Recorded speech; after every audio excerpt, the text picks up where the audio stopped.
Gaat ons. Goeiedag geliefde, ek hoop dit gaan goed met jou. Van my Pastoor Tief Boysen en die hele beleefspan. Dit is so 'n groot voorreg om weer saam met julle tyd te kan spandeer in God se woord. En vandag is eintlik iets baie besonders en benewens dat dit Saterdag is en ek weet nie waarmee jy jouself besig hou nie, maar vandag merk 52 weke, 7 dae 'n week, waar ons non-stop op hierdie platform iets uitgesit het en Beleefgemeente is werklik môre is Beleefgemeente 'n jaar oud en ons kan dit amper nie glo nie. Baie dankie vir elkeen van julle wat saam met ons hardloop van die begin af en wat later bygekom het. Die gemeente ondersteun deur gebed en finansies en verskeie wyse, maar ons is so dankbaar. En ek veral vir ons hele span wat ons help om al hierdie dinge bymekaar te sit, want ek kan dit verseker nie alleen doen nie. Nou, ons is besig om te praat hierdie week oor bekommernisse, oor angstigheid. Ons almal het soms die neiging om oor môre bekommerd te wees. Nee, ons dink oor môre, wat gaan môre gebeur? Ons wonder oor wat kan gebeur, wat kan verkeerd gaan, of het ons dalk genoeg vir môre, het ek al genoeg voorsien vir my aftrede.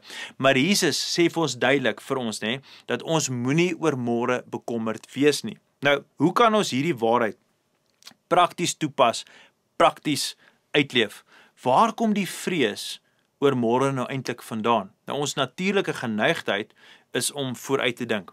Ons beplan, ons bereken, ons probeer seker maak dat ons voorbereid is, maar soms kan hierdie vooruitdink, hierdie besig wees om heeltyd te dink oor môre, dit kan verander in 'n oorweldigende angs oor dinge wat buite my en jou beheer is. En geliefde, ek kan getuig, dis gewoonlik die dinge wat my die meeste frustreer, is dat ek dink oor dinge wat kan verkeerd gaan en scenario's en dan kom 'n angstigheid. Nou Jesus sê vir ons in Matteus 6 vers 34 hierdie kosbare waar hy sê, moet julle daarom nie oor môre bekommer nie. Môre sal sy eie bekommernisse bring.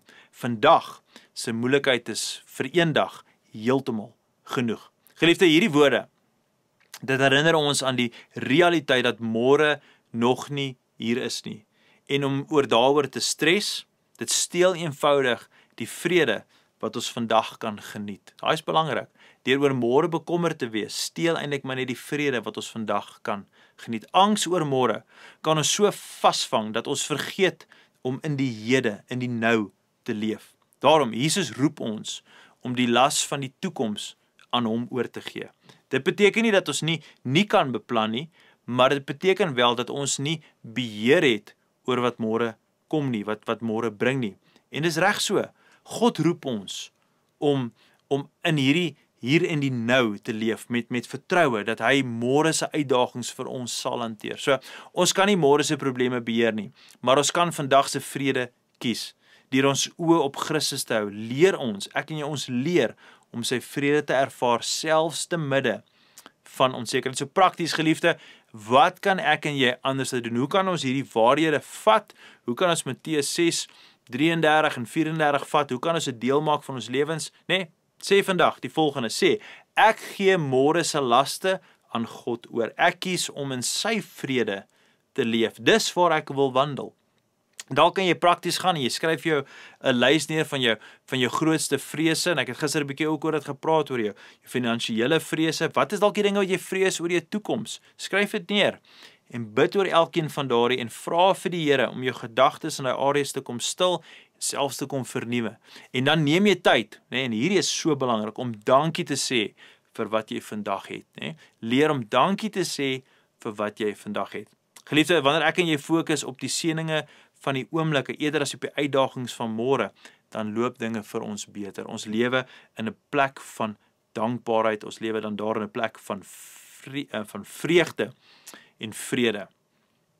Geliefde, kom ons leer om alles van môre oor te gee vir die een wat môre baie beter ken as ek en jy. Kom ons bid saam. Hemelse Vader, so baie dankie vir u hand wat reeds in die toekoms is. En Here, wanneer ons dink oor môre, dis nie boos om te dink oor môre nie, maar wanneer ons verstrengel raak in bekommernis oor die dag van môre, dan is ons besig om beheer te probeer uitoefen oor dinge waar ons nie kan beheer uitoefen. Here, dis belangrik om te beplan en help ons om sinvol te beplan en vars te wees in ons gedagtes, maar die bekommernisse van môre moet ons leer om vandag vir u te gee, sodat ons in vandag, in die hier en die nou, u vrede kan ken en kan geniet. En dis ons gebed in die mooi naam van Jesus. Ons loof u en ons eer u en ons sê amen. Gaan in vrede, totsiens. Amen.